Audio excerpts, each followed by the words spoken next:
Ito lang, limang module lang ito. So, first, yung DC generator, and then after that, DC motors, tapos transformers, and then alternators, tsaka three-phase motors. So, ito, yung DC generator tsaka DC motor, ito yung part ng natin, DC machines. Okay. And then separate topic yung transformers. Medyo medyo mahaba ba yung topic on transformers. And then for AC machines, ito na yon, yung ating alternator tsaka tawag diyan, three-phase motors. So yung alternator, ang tawag din natin dito is yung ating AC generator or synchronous generator. And then yung three-phase motor naman, meron tong dalawa na type, yung three-phase motor. Meron kang induction motor, MTR na lang, tsaka synchronous motor. So yung induction motor, ito yung pinakang ginagamit talaga. This is the most widely used motor, yung induction motor. Okay, so ito yung magiging outline natin. So kung sa EE kayo, kung EE subject ito siya, yung AC machines natin, meron pa yung may kasama pa yan siyang single phase na mga motors. Pero since lang tayo dito sa kasi yung DC and AC machinery, meron to sa mechanical tsaka sa inyo sa petroleum. Okay. So pag sa ME tsaka sa petroleum, itong 5 lang yung di-discuss. Kasi ito yung mga importante. Nilagay siya dito. Yan. So, ang DC generator, di ba? So, familiar kayo sa word na generator. So, nag-generate yan ng kuryente. Pero paano? So, it generates electricity by converting yung motion, mechanical energy, di ba, into electrical energy. So, magkakaroon ka ng kuryente. So, ito yan. Tingin ako ng video sa YouTube, try ko i-upload sa Classroom. So, makita nyo yung yung loob, kung paano siya, yung parang may mga animation na ganito. Kasi hindi natin ma-play ito sa module eh. So, hanap na ako ng video. So, you can watch that. Kung paano siya gumagana. So, yung conversion ng energy dito is based on Faraday's first law of electromagnetic induction. So, ang sabi kasi doon, kapag meron kang magnetic flux, okay? Pag meron kang magnetic flux dito, so magkakaroon ka ng current, magkakaroon ka na ng kuryente, at meron ka ng electromotive force dun sa conductor na yon. So may mga parts itong DC generator, meron kang yung frame niya mismo, or tinatawag nating yoke, okay? Yung ating magnetic frame or yoke, yan yung kanyang, so from the word itself, frame, yung frame ng mismong generator. And then sa loob niyan, meron kang mga armature core and winding. So, yan. So, meron ka ring poles and field windings. Ito, may picture pala dito, yan. So, ito mga parts mo. Ito yung yoke, ayan yung frame na nandito. And then, meron kang field poles. Ayan, nandyan. Field poles, medyo malabo lang ito. And then, you have your shaft. Ayan. Tapos dito may brushes yan dito. Makita nyo na rin sa module. Mas malinaw yan doon siguro. And then, meron kang field winding. May pole pa yan. Field poles. May lugs. Armature. Tapos conductors. And then, may feet, syempre, for support ng iyong machine. So, ang commutator, ito kasi, pag nag-generate ka rito ng energy, ito ay naka-AC or alternating current. So, siyempre, DC to, DC generator. So, para maging DC yan, okay, meron kang tinatawag na commutator. So, yung commutator mo, it converts AC into DC. So, from alternating voltage, magiging direct voltage na siya. So, para magamit natin siya as a DC source of your electricity. So, ang commutator, cylindrical structure, built up of segments made of hard-drawn copper. Okay, so, ayan yung ating, ito, yung ating simplified. So, meron ka lang ditong tatlo na, ilan ba ito? Tatlo na armature coils. Then you have ito. You have your coil and soldered to commutator. And then, ito syempre, mayroon kang insulation between your bars. May brush and holder dito, tapos may lead. And then, this is the shaft. And may insulation. So, ito, may picture dito. Para sila nilagay. Ayan, no? Position ng commutator. Ayan, nandyan. Ito yung mga nakita nyo itong mga wire-wire na yan. Yan yung mga winding natin. Okay. And, ito na yung armature natin. Itong nandito. Hindi ko alam kung makita nyo yung cursor. So, ayan. Brushes, ayan, buti may nilagay siya ditong brushes. Meron siyang nakalagay na arrow. So, yan yung brushes natin. So, that is made up of carbon or graphite. So, ayan. Ito, kung makita nyo dito, brush, and then yung commutators nandyan din sa isang picture. So, ito yung armature. Ganito yung itsura ng armature natin. So, ito kasi ay mga laminated na cast iron. So, bakit laminated ito? Yan yung mga laminations, parang ano yan siya. Marami siyang pira-piraso yan siya. Made up of many, iron. So, nakalaminate lang yan. So kaya laminated itong armature para mabawasan yung losses. Specifically, yung iron losses. Or, in other terms, yung iron losses is the core losses. So, ito is cylindrical drum type. And then, meron kang slots. Meron kang slots dito made on the surface of this armature. And then, syempre, may nilagay kang windings on your armature. Yung copper wire. So, or copper conductor. And that is insulated. So, yung armature winding, that is in which your working EMF is induced. So, doon na i-induced or na-produce yung ating EMF or voltage. EMF is voltage, di ba? Electromotive force. So, yan. The armature conductors are connected in series parallel. And then, meron kayong two types ng winding, armature winding. Ito na yung ating lap winding tsaka wave winding.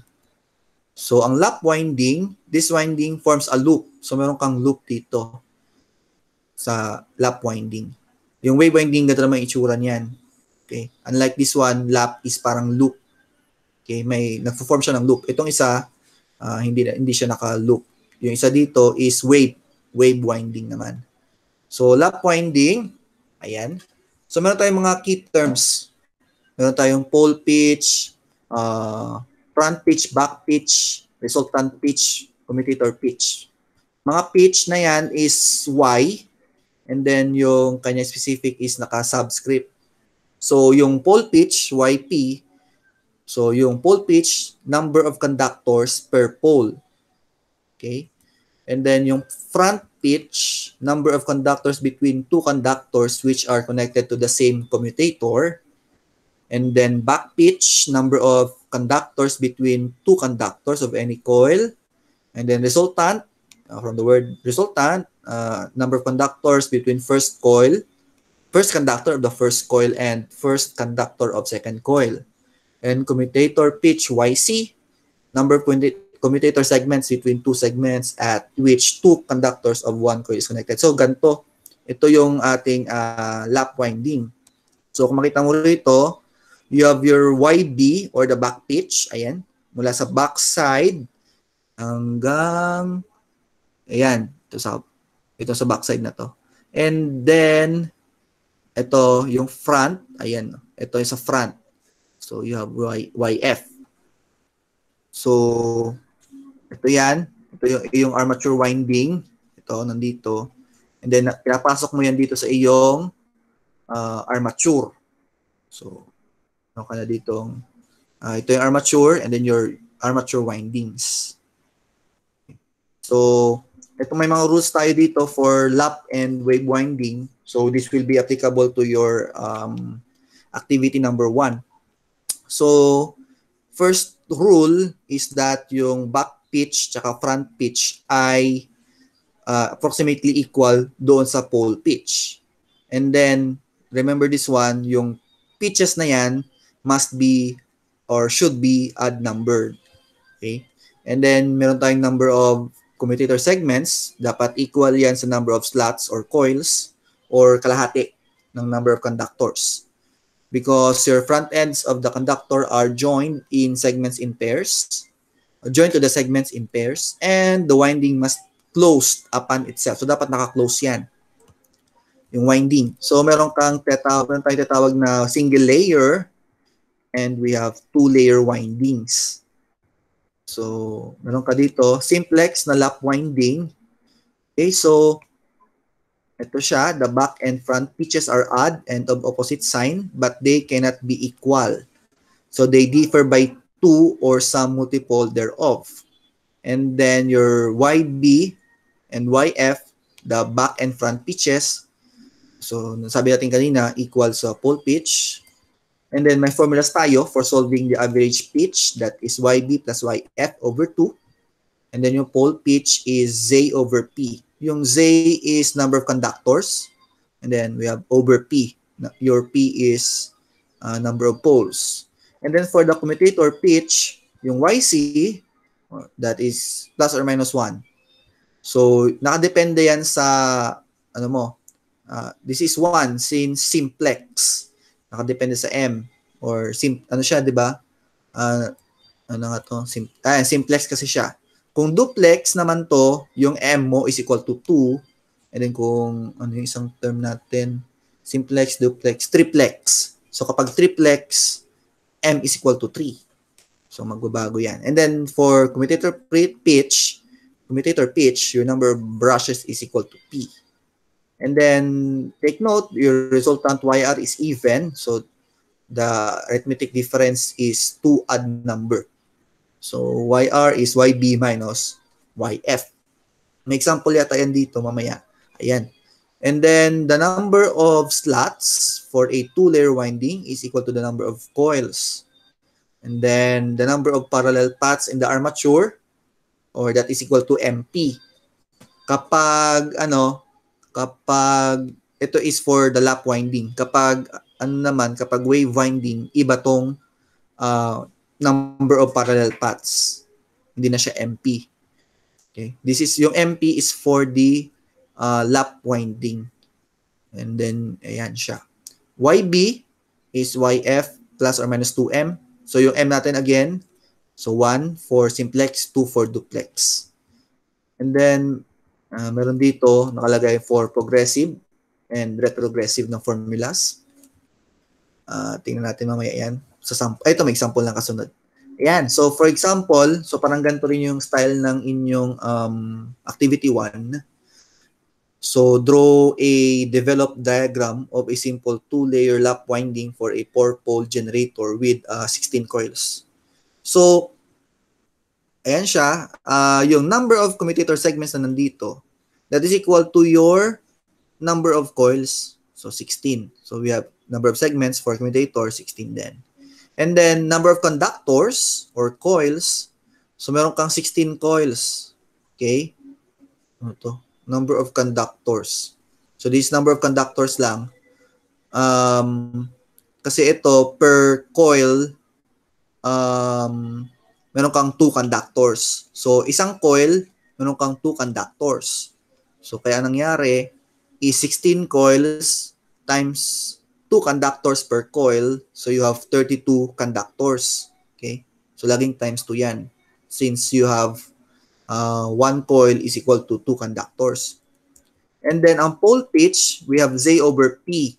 Okay? Your Z, ayan, itong kanina, 32, number of conductors, and then divided by P, number of poles. So, given dito, 4 poles.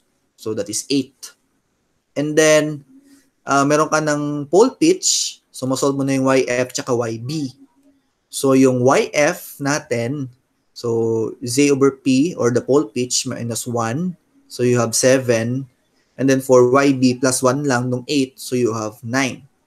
So, meron ka ng YF tsaka YB which is 7 and 9 respectively. Gagawin mo na after nyan, makompute mo tong number of segments, number of conductors, yung pole pitch, tapos yung YF tsaka YB. Panasolve mo na to, so ang gagawin mo kasunod is a winding table na. Okay? So, winding table na. So, ang mangyari dito, so you have 1, di ba? So, doon tayo sa simula muna. So, 1. So, sa 1 tayo mag-start, syempre, for your windings. So, number 1, papunta sa 1 plus 9. This is at the back connection, and then sa sunod, itong kabila na column is yung front connection.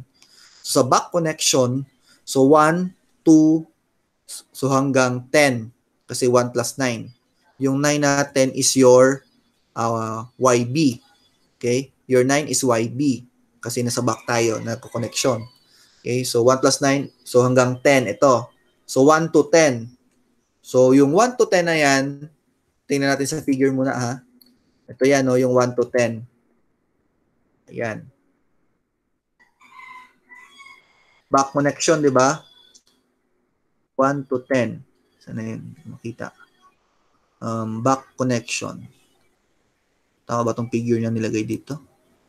Ilan na nga yun? 32.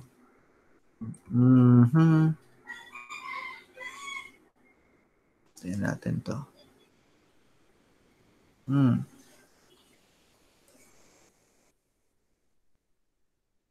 Ayun. Ito siya, oh.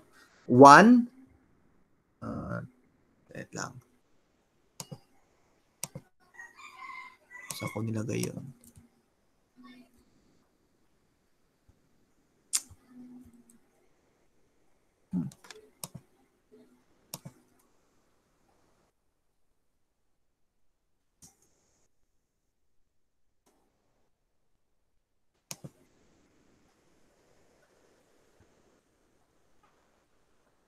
Ay.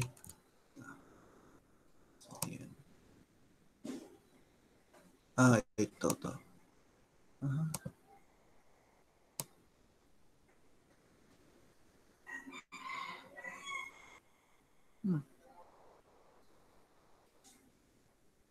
Makita. Ayan. So, kung makita nyo dito sa figure, so 1 to 10, di ba? Ayan, 1. Ito yung 1 natin. Tapos, papunta siya doon sa, ayan, number 10. Ayan. So, sakto to. Okay. So, ganun ang pag-connect natin. And then, kasunod, syempre may 10 ka na rito. Okay. So, front connection. So, 10 to 10 minus 7. Yung 7 natin is YF. So, 10 to 10 minus 7, so 3. So, 10 to 3 naman yung front connection. So, 10 to 3. So, 10 to 3. Yun yung ating front connection. Ay, ito. Yung front connection, ito. 10 to 3. Ayan, kung makita nyo ito. Ito yung front connection natin. 10 to 3. Ayan. Itong nandito sa loob ng nakadrawing na to. Okay? So, yan yung 10 to 3. And then, tuloy-tuloy lang yan. So, 3 dito. So, you have 3 to 12. Okay? So, 3 plus 9. And then, 12 to 5. So, ganoon lang siya. Tuloy-tuloy lang tayo. And then, kung mapansin niyo dito, dito sa kasunod, ito na, 32. Tapos, yung sa front is 25. And then, 25 to 25 plus 9, 34. Kaya lang, hanggang 32 lang tayo, di ba? Hanggang 32 lang tayo. So, ang gagawin ninyo, syempre, 34 na ito na-compute mo for the back connection, hanggang 32 lang tayo. So, minus mo ng 32, yung 34. So, you will obtain 2. So, kaya 2 yan. And then, for the front connection, 2 to 27.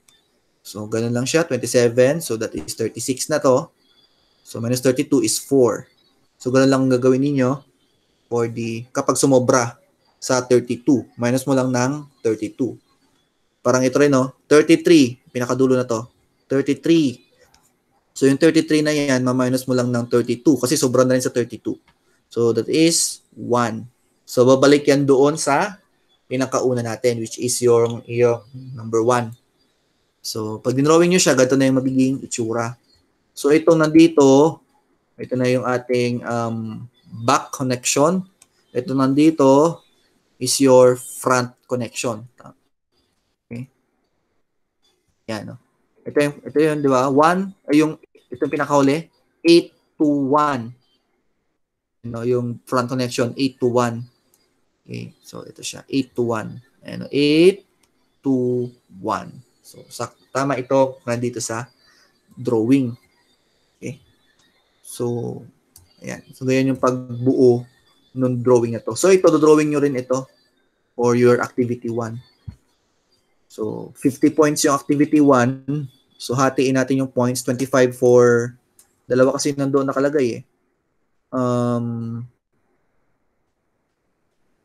Dalawa yung nakalagay doon na winding. Tawag dyan. Ito.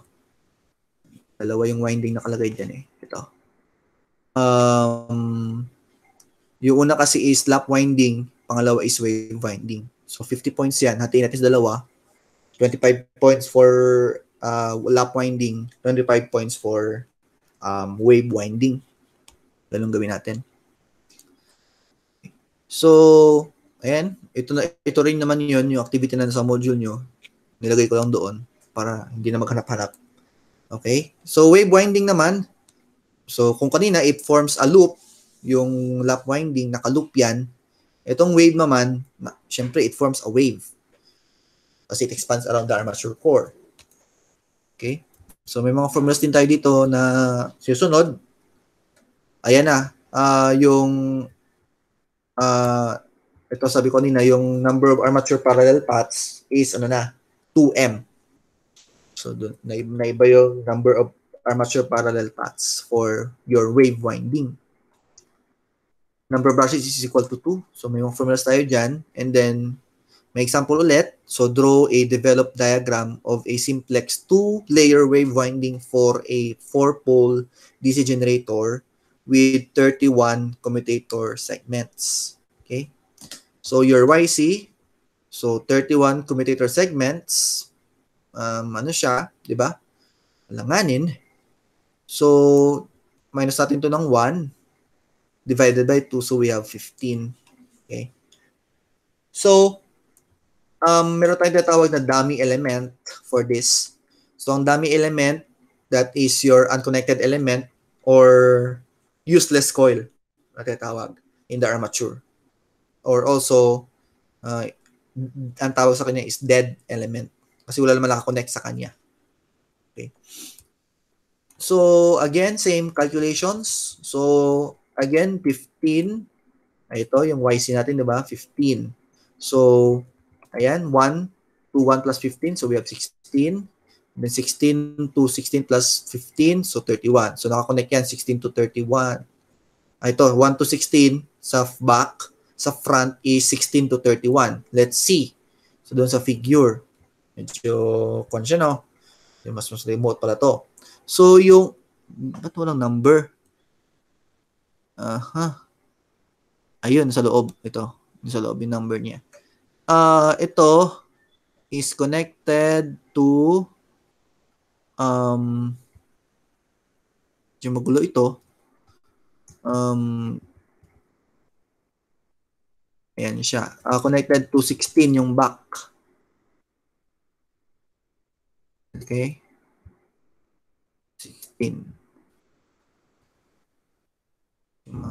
Ayan, no? Ito, kung masundan nyo lang dun sa module, medyo malinaw siguro yun doon. Ito, nakita ko, 1, 2, 16. Ayan, nakakonect siya. And then, yung, ano niya, sunod is 16 to 31. 16 to 31. Ayan, sakto to. So, check nyo lang yung figure. Tama yung pagkalagay niya. And then, meron kang dummy element na nandito. So, wala nakakonekta sa kanya. Okay. And then, yan siya. Same calculations pa rin. Pag sumobra sa 31, okay, sumobra sa 31, minus mo ng 31. Okay. So, then you now have that. Ito ang gagawin nyo na winding. Okay. So, yun yung ating for your laboratory na gagawin ninyo. Ganyan yung gagawin. So, tulad dito. So, generated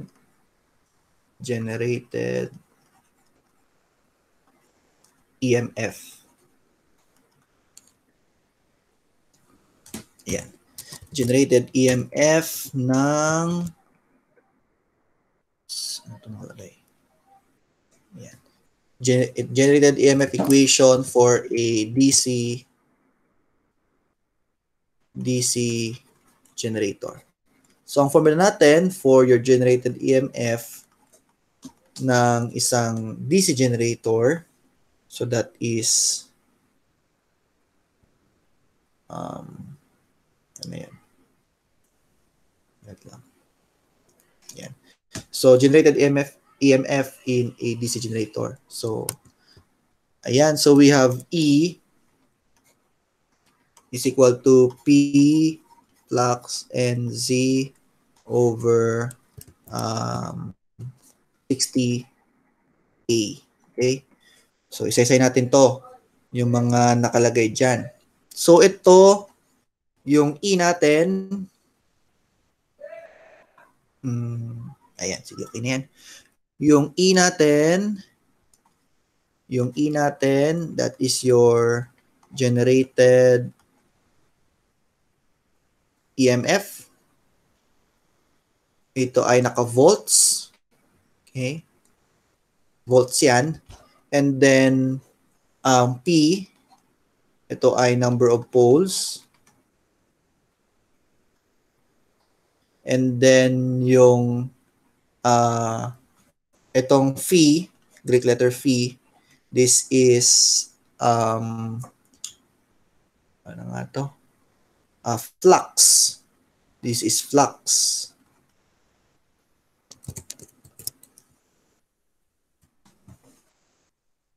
That is flux per pole. Flux per pole. Ang unit nito is Weber or WB. Okay? And then N, ang N natin is ang N ay yung speed of armature core. This is in RPM. And then yung Z, ito na yung number of conductors.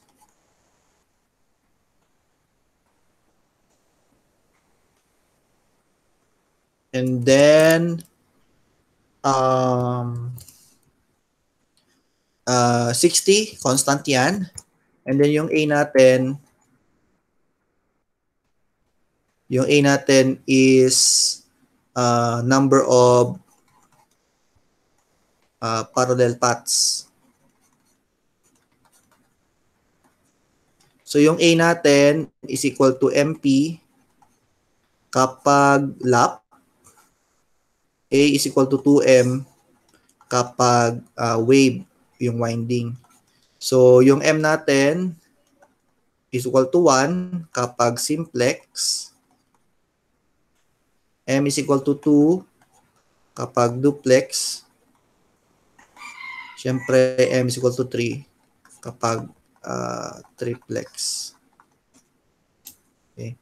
So, yan yung ating, yung ating formula for generated EMF of a DC generator. So, E is equal to P flux NZ over 68.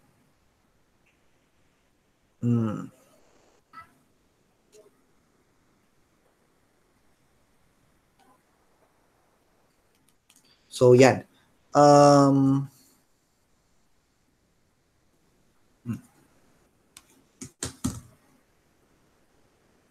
So, yan yung ating formula. Solve tayo ng siguro problem. Have tayong problem for generated EMF. So na yun? Ito.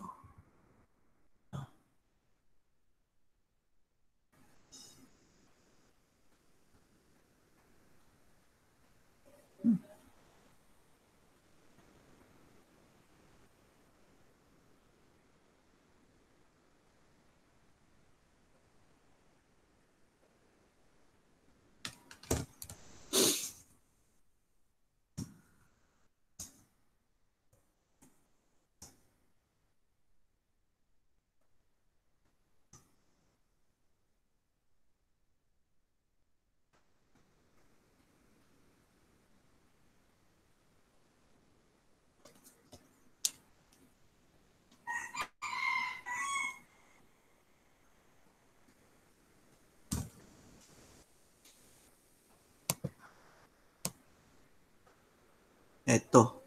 May sample tayo dito. Ay. Yan ako na lang to. I-copy paste ko na lang dito. Yan.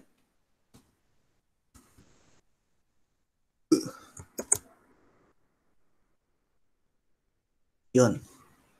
Doble.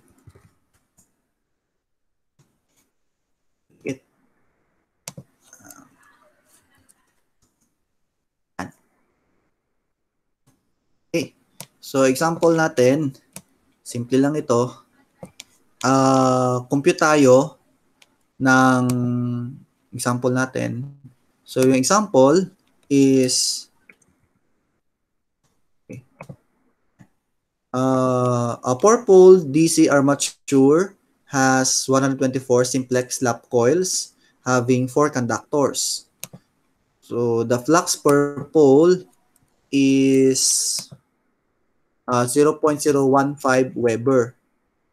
So calculate the voltage appearing across the brushes when your RPM, when your machine or DC generator is running at 1,500 revolutions per minute. Okay, so solve natin tong problem na to. This is problem number 1. Okay, so simple lang ito. So from our formula kanina, E is equal to, hinahanap is voltage. So that is just E is equal to P flux NZ over 60A. Okay? Isa-isa natin. Ang hinahanap is the voltage. Okay? So ito yung hinahanap natin. Yung E. And then, yung P is the number of poles. Nabanggit yan dito, number of poles. You have 4 poles. Ayan. Okay na to. And then, flux, nabanggit dito. Flux per pole, take note, is 0.015 Weber. Okay? And then, N is the speed. Speed yung N. We have 1,500 RPM. Okay, naka-RPM. And then, Z is conductors, number of conductors. Yun lang. Ang given kasi dito is, sabi niya, you have 124 simplex lap coils with each having 4 conductors. Okay? So, bawat isang coil daw, meron kang 4 conductors. So, to solve for that, Z, okay, sabi niya rito, you have 124 coils. Diba? 124 coils. And then, kada coil daw, diba? Kada coil, sabi niya, meron kang 4 conductors. Okay? So, 124 times 4, wala akong calculator. Okay? So, 124 times 4, tingnan ko dito. Kung meron akong calculator dito. 4960, sir. 496, sir. 496. Okay, Apo. yan. So, 496 conductors. Thank you. Yan. May calculator ako pero application lang sa dito sa laptop eh. Okay? And then, after this, after nyan, okay, yung A naman pala, ito, 60 constant, and then yung A. Paano itong A? Yung A natin, since, take note, lap coil. Okay? So, pag lap, ang formula natin for A is MP. Okay? So, sabi niya, simplex. Okay? Yan, no? Simplex So pag simplex, 1 yung M, and the number of poles, P. So you have 4. So 1 times 4 is 4. So substitute lang natin yan dito. Okay? Substitute lang natin. So you have E is equal to P. Okay? 4 poles. And then flux is 0.015 Weber. So Weber yung unit. Tama yan. And then N, speed, 1,500. So dapat naka-RPM. Kapag naka-RPS or revolutions per second, convert pa yan. Z naman, ito, conductors, 496. Divided by 60 times yung A, which is 4. Okay, so calculate natin to. Ang sagot natin daw is 186 volts. Okay, so ganun lang kadali yung pag-solve natin ng generated generated EMF. So, ganyan lang kadali mag-solve. Ang problema naman minsan, may problem na ang binibigay ay yung flux natin, ito yung flux. Kaya sabi natin for the flux, ang unit natin is naka Weber. Minsan, binibigay naka Maxwell. Oh. Minsan Maxwell ang binibigay. Okay. Paano kung naka-Maxwell? Kung naka-Maxwell ang binibigay, convert lang natin yung Weber to Maxwell. Okay.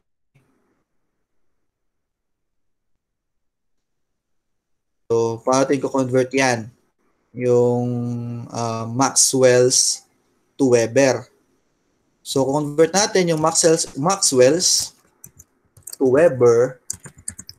So, ang formula natin for Maxwell to Weber is just yung isang Weber, okay? Ang isang Weber,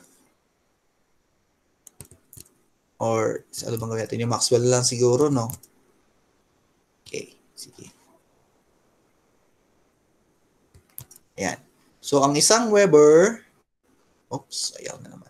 Ang isang Weber is equal to 1 times 10 raised to 8 Maxwells.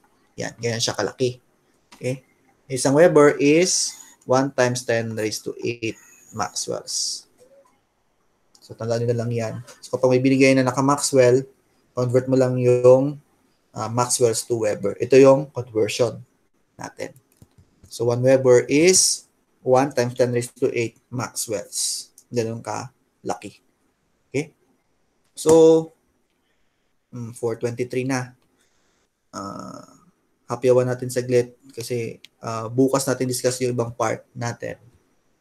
Discuss natin yung iba't ibang klase ng generator tsaka yung mga losses natin for DC generators. Ngayon tayo sa different types ng DC generator muna. Types of DC generators. Okay, sa types ng DC generators, meron tayong 1, 2, 3, 5.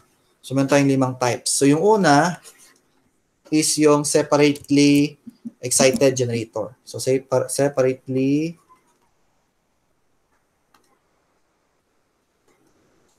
excited generator. Yung iba kasi, self na excited. Itong separately excited na to, kailangan meron ka pang nakaiwalay na DC source. Meron kang separate or external DC source. So, pag drawing natin yung equivalent circuit diagram niya, meron kang equivalent, meron kang tawag dyan, meron kang external source or separate source. So, let's say ito yung separate source natin. Okay? Then, yan, separate source siya. So, you have your VF, okay? Or that is the field nito, no external source. Then, you have your RF, yung field ng external source. So, take note, this is your external source. Ito yung nagbibigay ng power to your separately excited generator. So, sa generator naman, So ito yung magbibigay ng power sa kanya.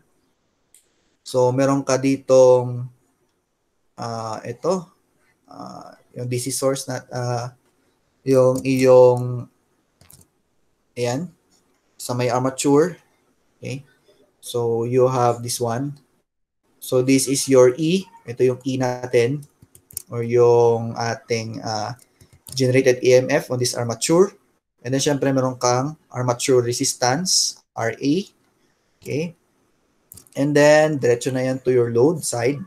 Ito na yung load mo. This is your RL. Okay? Load to. Okay? So isa-set mamaya yan. RA is your armature resistance. Armature resistance. So, lahat ng subscript na A is armature. RL, so pag L, that is yung sa load side na. Okay? Load resistance to. Okay? So, RL. Okay? So, on a DC generator, ang nasusukat natin, yung nasa load side. Ito yung kayang sukatin ng ating mga meter, ng voltmeter ito. So, pag may voltmeter ka dyan, masusukat mo dito yung VL or the load voltage. Okay? And then, syempre, may currents dito sa loob. Okay? May currents tayo sa loob. May current tayo dyan. We have your IL. And then, you have your IA in here. Ayan. So, kung mapansin niyo naka-series to. Okay? Naka-series yan. So, yung IA natin is equal to IL. Okay? And then, para tayo masosolve yan, yung E. So, pag mga problem na ganito, solve natin yung E. So, bago yan, para tayo malalaman muna yung IL natin. Okay? Yung IL natin, compute yan. Okay? Yung IL is computed as your P, di ba? PL over VL. This is yung power natin na formula, di ba? P is equal to VI. So, algebra lang, your IL now is equal to PL over VL. And then, ano pa ba? Ano ko muna yung IL, you can solve for E. So, yung E natin, masosolve natin yan by using Kirchhoff's voltage law. So, by Kirchhoff's voltage law, okay, so mula dito, mag-loop tayo. So, may loop tayo dito. Ito ang loop natin, no? Ayan. Ito ang loop. Pabalik, di ba? Pabalik. Okay. So, ang loop natin, E. Ayan. So, ganito ang flow natin. So, E, positive lumabas, di ba? So, E, meron kang IARA, same direction yung current. So, minus IA times RA.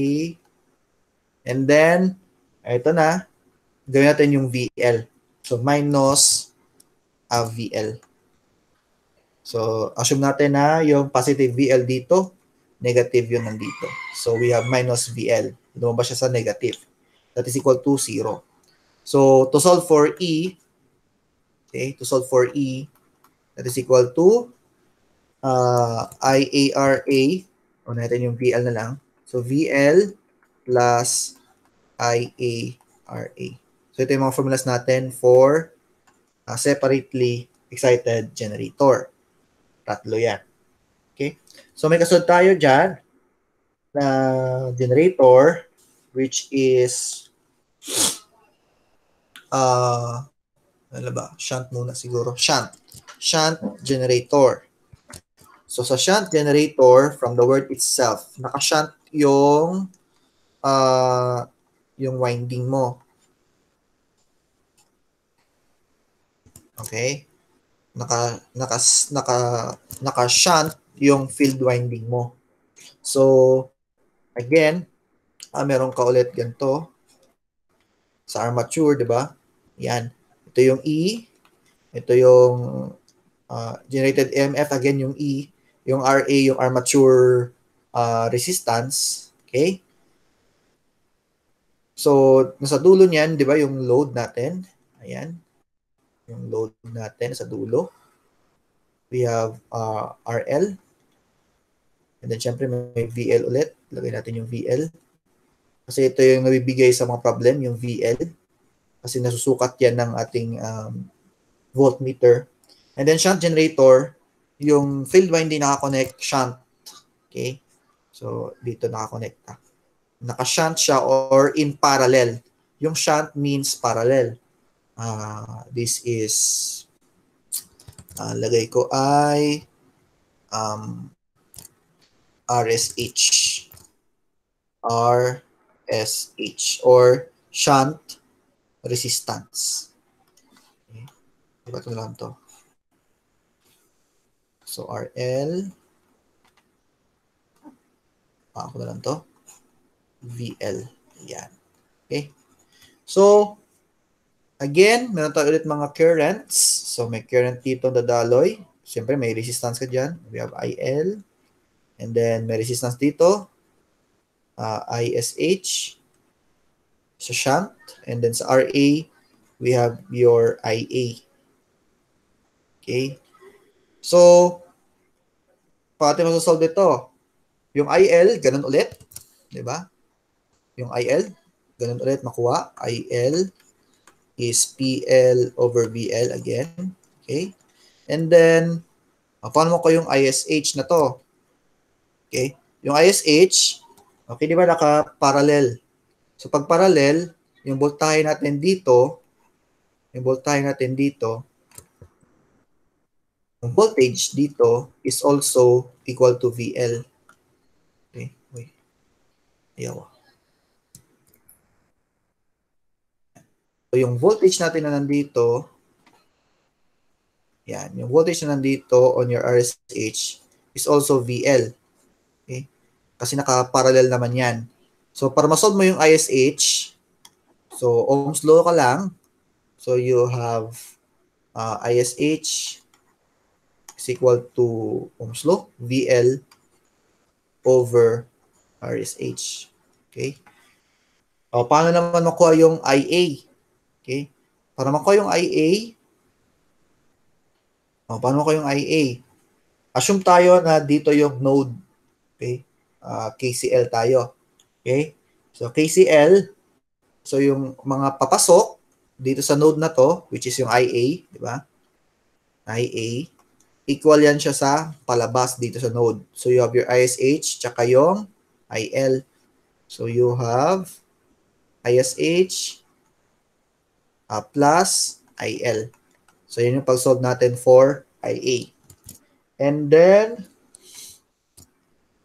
makuha mo na yung E. Itong E natin, masolve natin to. Okay. Ohm's law ulit. So, you have E. Okay. Minus itong IARA. So, ang loop natin for this one, itong gawin natin sa loop. Ayun naman ang pindot doon na. Yan. Uy. Ayun ko pindot. Yan. So, yung ano natin, yung loop natin for this one, mula dito sa E hanggang dito tayo sa VL. Okay? Pabalik. Okay? Yan yung loop natin. So, E minus ito, same direction yung IA, minus IARA. And then, ayan, plus minus ulit dito, di ba? Plus minus on natin assumption. Minus VL is equal to 0. So, same formula tayo for E. So, that is E, your E, oops. E is equal to IARA plus VL. Okay. Yan siya for the shunt generator. And then, meron pa tayong isang formula pala. Pagka, minsan kasi itong E natin, hinahanap yung power generated or PG. So, PG, hinanap ito minsan sa ibang problem. Again, your EG, your PG, I mean, that is the power generated. Isa na kasi sa problem to. Ang power generated, PG, that is formula ito, PG. Power formula lang ulit. So, yung E natin, since that is your generated EMF, times your, yung current na nandito, yung IA. So, times IA. Yan siya. So, PG is equal to E times IA. So, itong ko pala, yung ganito, bigay ko na lang sa inyo yung isang, yung isang lecture notes ko noon. Bigay ko na lang din yun. Nandiyan yung mga formulas na yan. Okay? Upload ko na lang mamaya. And then, meron pa tayong isa. So, pangalawa tayo. Ngayon, pangatlo.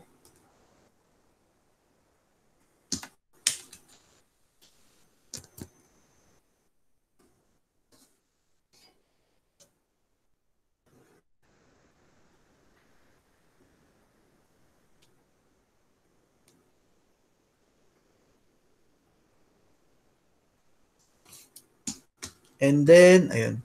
Compute tayo ng, compute. Next time generator. Bukas tayo mag-solve ng problems, ha? Meet tayo ng hapon bukas. Tapos, ang third natin is series generator. Kung kanina, di ba, naka-shunt yung field winding. Ngayon, naka-series. So, ang itsura niyan, same ulit. Meron kang RA.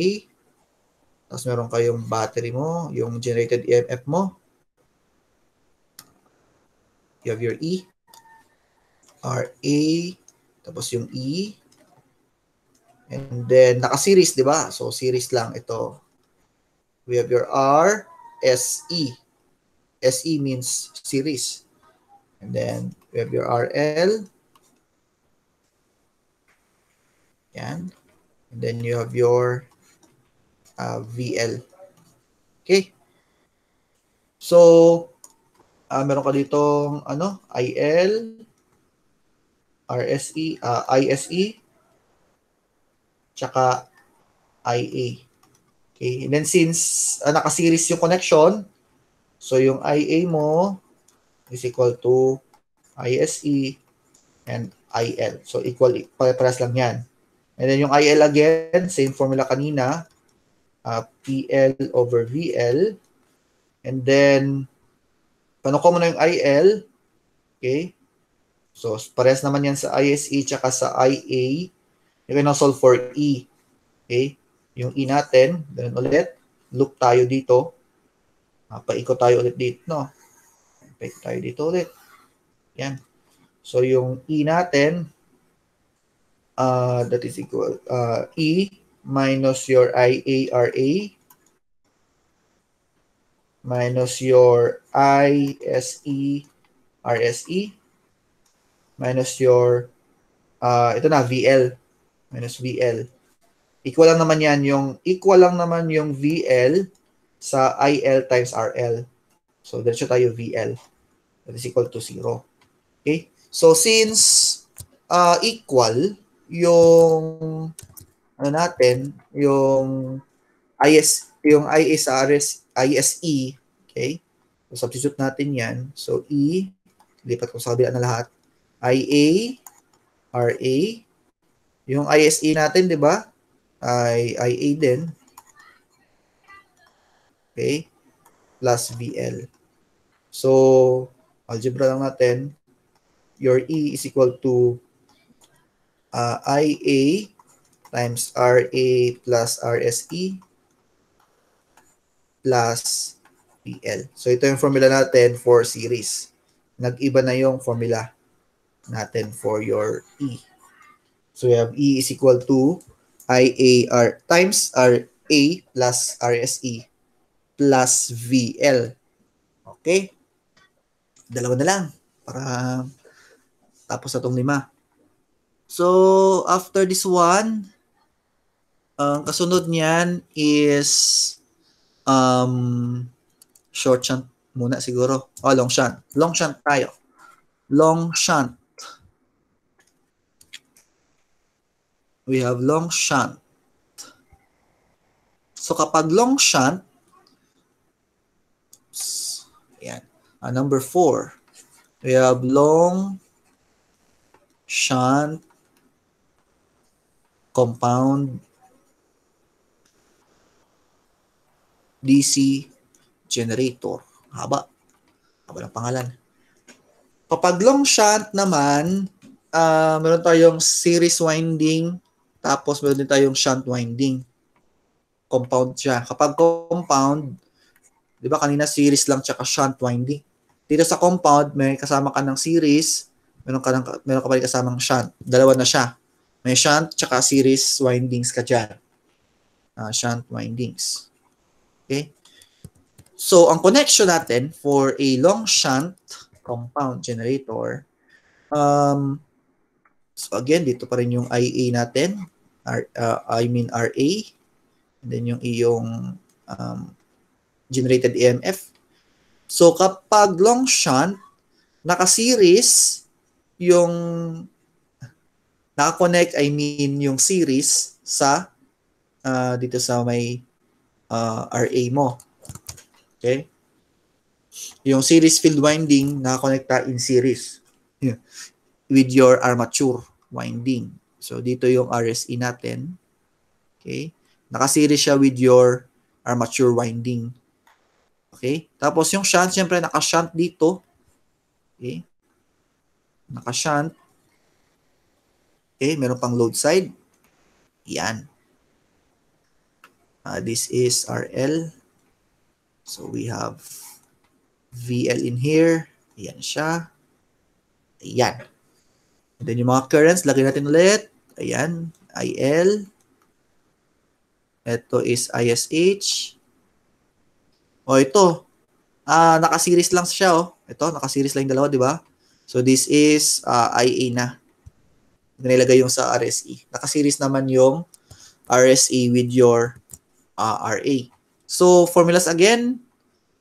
Solving for IL, the same. PL over VL. Wala nagbago.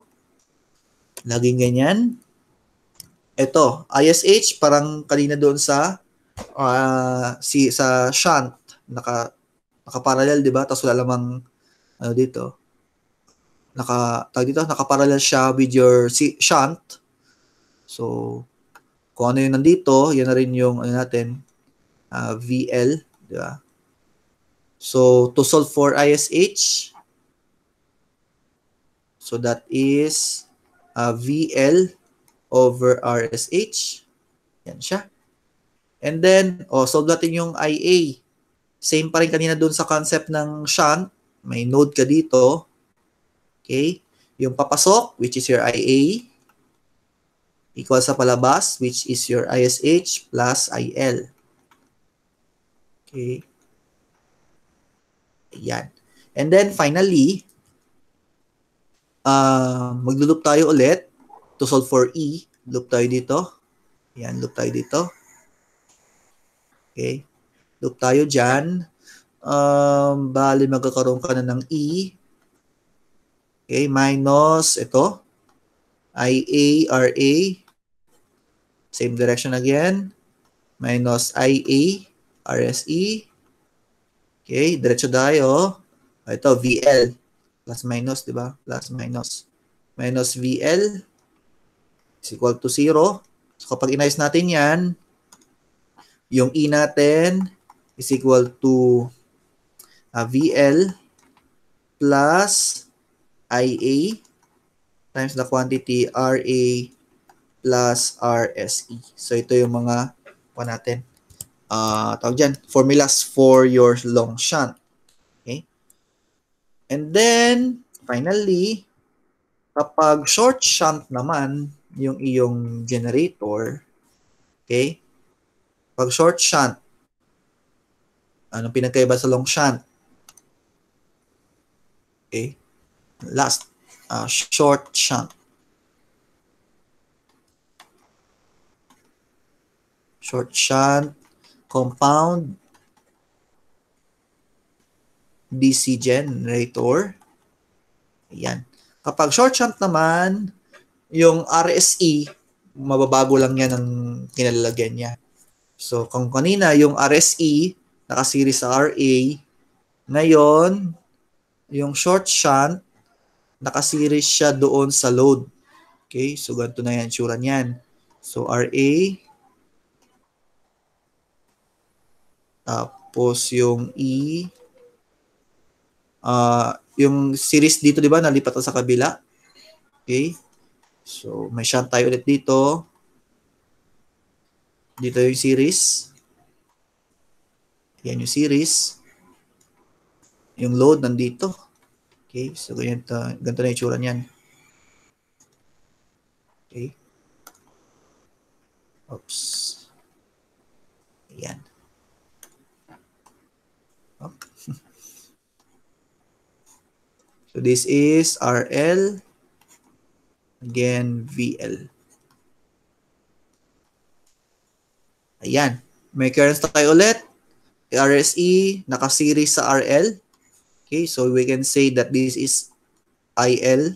Okay, yung nag-flow sa RSE is also IL. And then, nakaseries naman yan. And then RSH, we have ISH.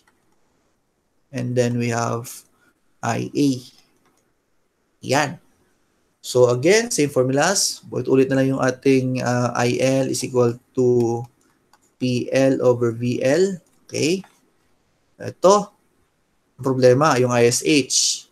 Okay.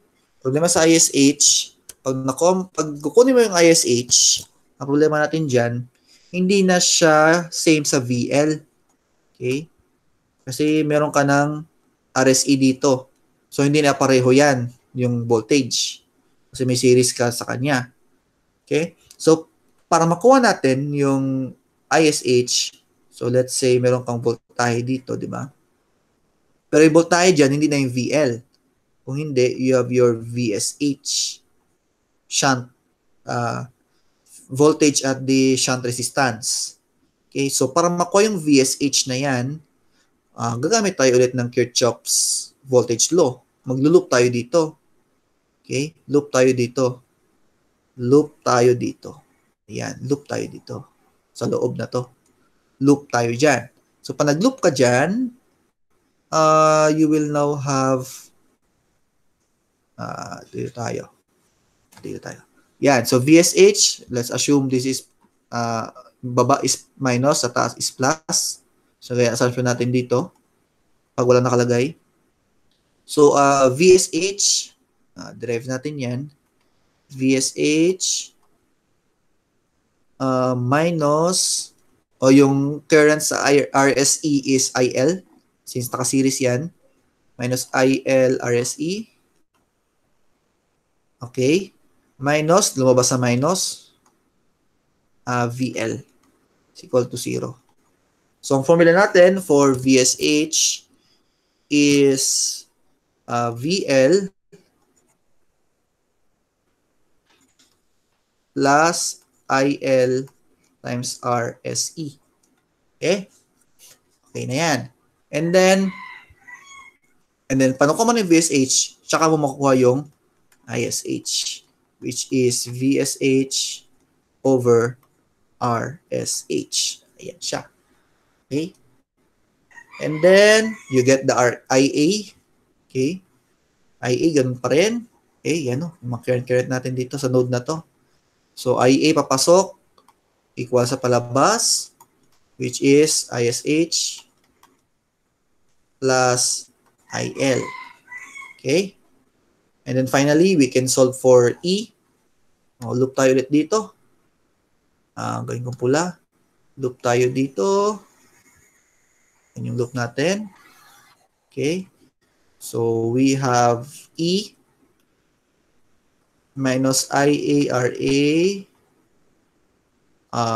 Ito, may RSE. Take note. Minus IL times RSE minus VL. That is equal to 0. Okay? So, kukunin mo yung yung E. Okay?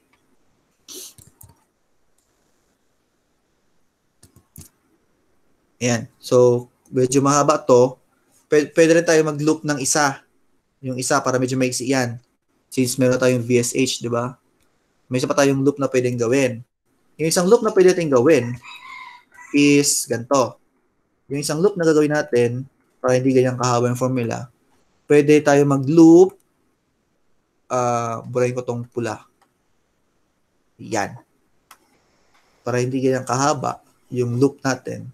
Dito tayo sa kabila na to. Dito tayo mag-loop. Ito. Yan. Dito tayo mag-loop. Diba? Medyo maiksi na lang. Tanong mo ang lahat. Okay? So, dyan tayo. So, E minus IARA. Okay? Dito, pwedeng ISH times RSH. Okay? Pero that is VSH naman din. So, minus VSH. Okay? Equal lang naman yung VSH sa ISH times RSH. Parehas lang naman yan. It's equal to 0. So, yung E natin for this one is yan. E or the generated EMF is VSH plus IARA. So, kung ginamit mo yung kanina na loop, parehas lang din yung makukuha natin sagot. Kasi yung VSH naman din, di ba yung kanina? Ano yung loop ko kanina yung mahaba? Yung nakuha ko kanina mahaba na yun, that was parang ano yun E minus IARA minus ito, yung ILRSE. Tapos yung VL, di ba? Minus VL. Yan siya. Kaya lang, kung matandaan ninyo, yung ano natin, VL, ito, yung part na to, gawin natin siyang ganito. Ito is E minus IARA minus your IL RSE. So, plus na to since nasa labas yung minus. Diba? Itong IL RSE plus VL, ito na yung ano natin, diba? VSH. So, parehas lang yung makukuha mong sagot kung ito yung ginamit mo na loop, yung mahaba. Kung ito yung loop mo. Okay? Kung ito yung loop mo. So, you have your E minus IARA minus VSH. So, same pa rin dito. Yan siya. So, you have that formula. Yan. Ito na yung formula natin. Okay? So, parehas lang naman kasi yan. Okay? So, yan